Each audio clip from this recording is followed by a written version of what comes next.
Ako, personally, I love chop suey. Sarap yung kare-kare, guys. Kumbaga yung habol naman kasi nung management is hindi naman yung kita o hindi yung mapasaya yung mga kumakain.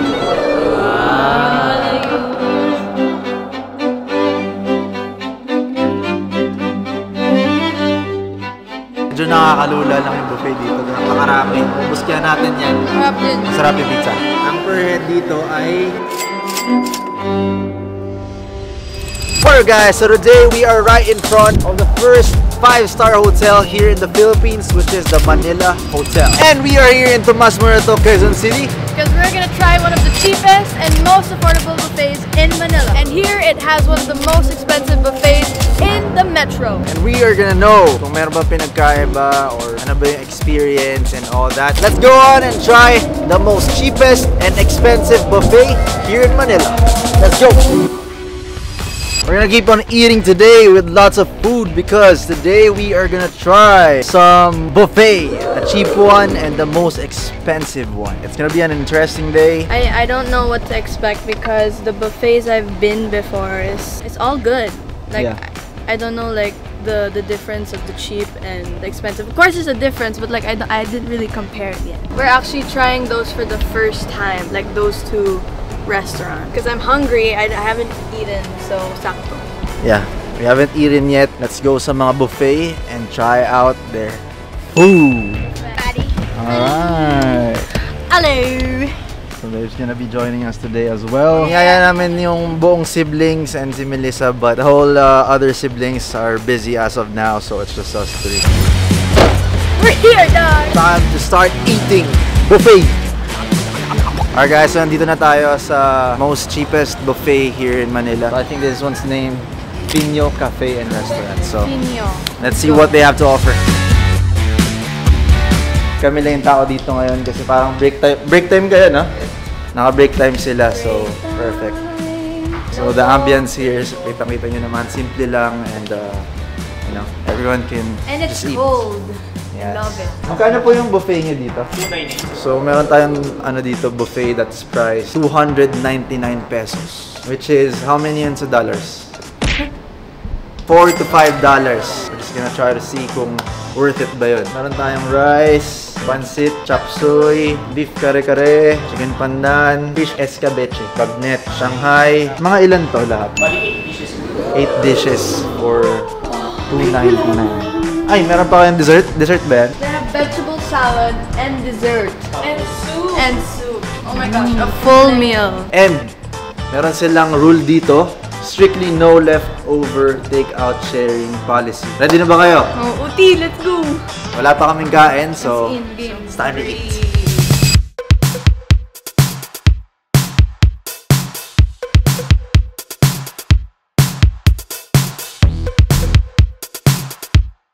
Alright guys, so now it's time to try out this affordable buffet here in Finyo. Okay, let's see. Let's eat. Budget.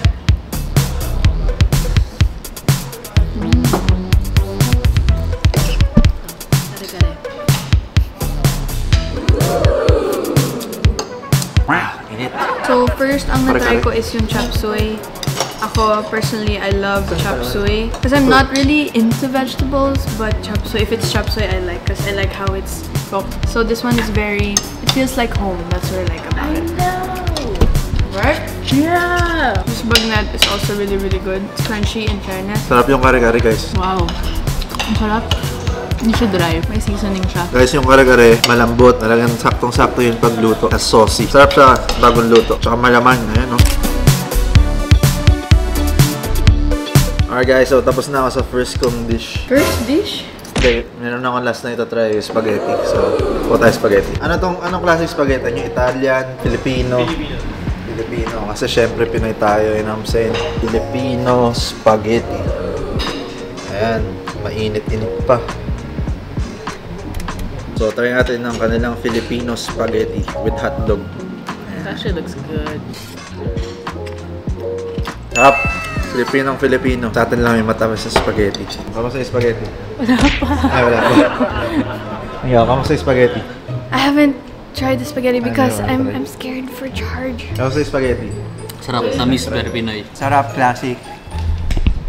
Sarap. Ba't ayaw mo try? Because if I get spaghetti, what if I don't finish? Promise, mapifinish mo kasi masarap. Can I finish this first? Thanks. Hindi pa kasi siya tapos. Solved na ako, guys. Okay na ako. Yung dessert, may dessert pa pala. You have to try the dessert. Ano, try ka na? Hindi, you have to. Yeah, we'll see. Time for dessert. So si Kuya Bernie nandito rin, makapag-buffet rin siya. Kain ka lang dyan, Kuya Bernie, ha? Okay. Sa tingin mo, magkano yung buffet dito? Estimate ko mga 5 plus. Paano yung 500? 500 plus. It's 299 lang yan. mura! Oh, diba? Enjoy. Creamy. Kahit anong dessert kasi masarap. Kaya masarap. Period. Alright guys, so we just finished eating with the buffet experience that we've had here. My experience is good because first of all, I was really hungry. So now I'm full and my tummy is satisfied. So for this buffet, I rated a good 9. The price is good, the food is good, everything is good. It's like sulit for me. Nice. I would give it overall an 8.8. Like 8! Yung mga luto nila dito, mostly Filipino food, which I really like. Yung chop suey nila especially, and the chicken, parang super, siya, flavorful, and parang lutong bahay like Niana said. Ayun, service is good as well, and the ambience is normal lang, malamig. On my end naman, I'm gonna rate it a good 9. First of all, it's the price. Doon ka talaga mag-base kasi doon pa lang sa price na yan. Talagang sulit na. Hindi mo masasabing hindi ka mabubusog dito kasi ang dami nilang choices. 8 dishes, may dessert, may soup. So, sa dami nun, hindi ka pwede aalis na hindi ka busog. I mean, choice mo na yan kung diet ka or hindi. Pero, you can eat as much as you want with the price of just $5. Which is $2.99, you know what I'm saying? And yung food, masarap kahit pa paano, super worth it. It's worth it, it's worth it, it's worth it. I mean, kung buffet yung pag-uusapan, Yeah, talagang sulit. Ang isa pa doon is walang time limit dito. Buong lunch, like 11 to 2, you can stay and just eat. Yeah, because other buffets, they only give you like an hour to eat. Yeah. But So here, no rush. Yeah, so no rush. Alright guys, so bago tayo magbayad and before we go, let's ask some, onting questions kasi I'm curious. Kuya, thank you po sa mga food na naluto nyo. Masarap. Good job. Thank you Sulit. sa mga chef. So curious lang ako if worth it ba yung pricing nyo na ganun? Kumbaga maraming nagpupunta dahil sa pricing nyo.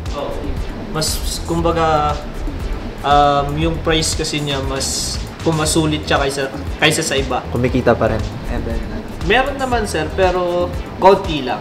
Kumbaga yung habol naman kasi nung management is hindi naman yung kita o hindi yung mapasaya yung kumakain. I see.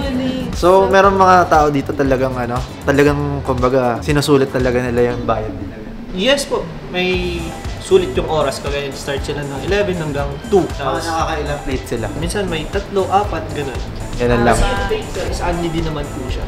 Andy pwede kayo magpalit, lahat po. Pero merong mga kumain na talagang parang isang tray na ubos nila. Ano sir, eto kadalasan, yung ganit. Oh my gosh. Minsan nauubusan ba kayo ng ulam, ganun?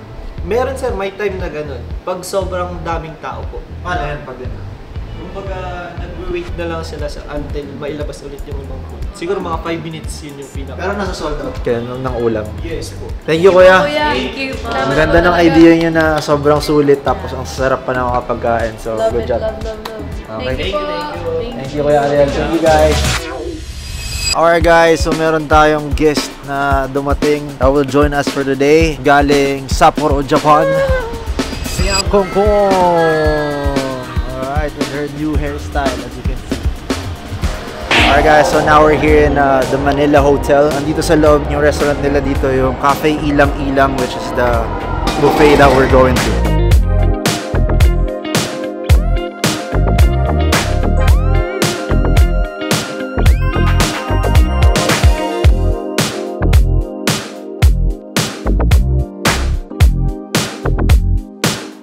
Alright guys, so now we're here at Cafe Ilang Ilang. We're about to go in and go to our table. Let's go inside. I'm actually hungry again. Grabe. Daming chef.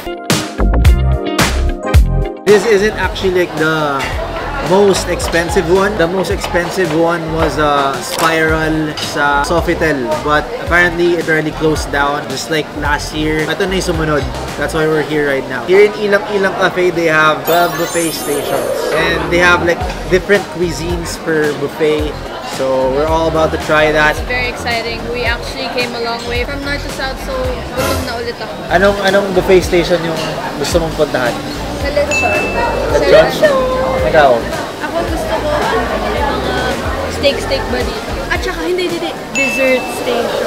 Sushi station. Sushi. If Ako, meron. noodle station. Okay. Base, yung steak rin. Steak yung gusto ko. Ikaw? Steak. Ako, sa Italian section, kung meron. Ang per head dito ay 4,090. Isipin mo yung pinagkaiba nung 299 sa 4,000. Oh, 4,090 pesos. Tara, let's eat. Sana hindi ako mabusog na mabilis. Let's eat. So I think dito, Indian cuisine, hummus, butter chicken, main course meal. Butter chicken. Let's try kung masarap. Hindi pa ako kumuha dito, guys. O-observe ko muna yung mga lahat. Oh, yan yung steak. Tomato soup. Okay, what else do we have here? Lechon over there. Lechon. May lechon. Let's try lechon. Peking duck. Try natin. With sauce. Fresh from Singapore.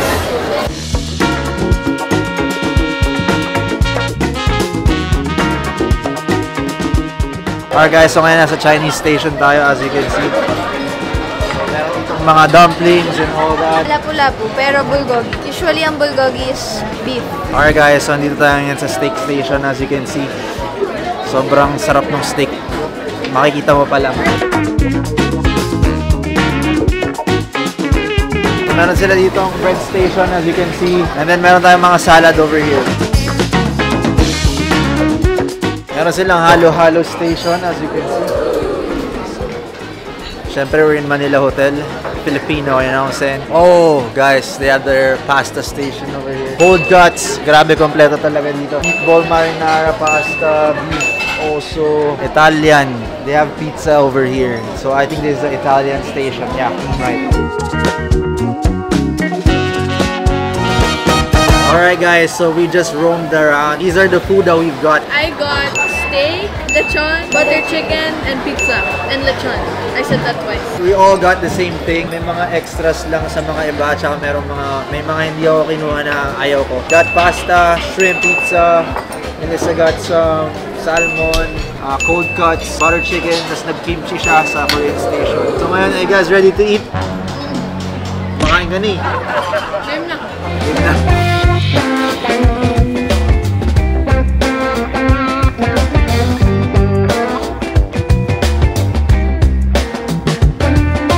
Ito guys, Peking duck. Tignan natin kung masarap yung sa Hong Kong. Nung birthday ni Kuya, o ito. Masarap din. Kumusta yung butter chicken? It's good. Medyo spicy siya. Masarap yung pizza. Sarap, di ba? Medyo nakakalula lang yung buffet dito, guys. Nakaka-overwhelm. Sa sobrang dami mong option, parang mahirap i-judge. Pero mamaya, tingnan natin. Kakainin ko talaga dito is yung steak. So ngayon titikman ko yung steak kung okay or hindi.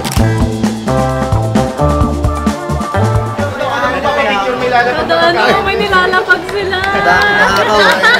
Tagi-tagi siya.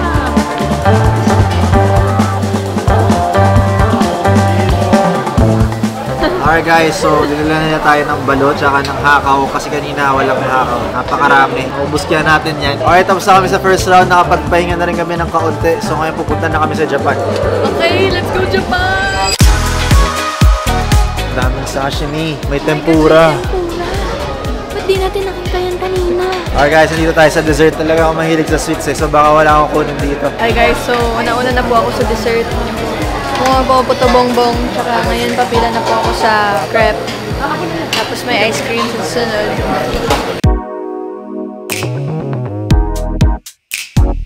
Let's eat. Pasarado na rin yung buffet. Hanggang 9:30 sila and I think it's already 9:10 right now. So we have 20 minutes to go. So nagkuha sila ng mga dessert nila. Merong crepe, ice cream. So yan yung mostly dessert na kinuha nila. Meron rin silang halo-halo. Ayan, as you can see, there's halo-halo over here. Diet ako talaga.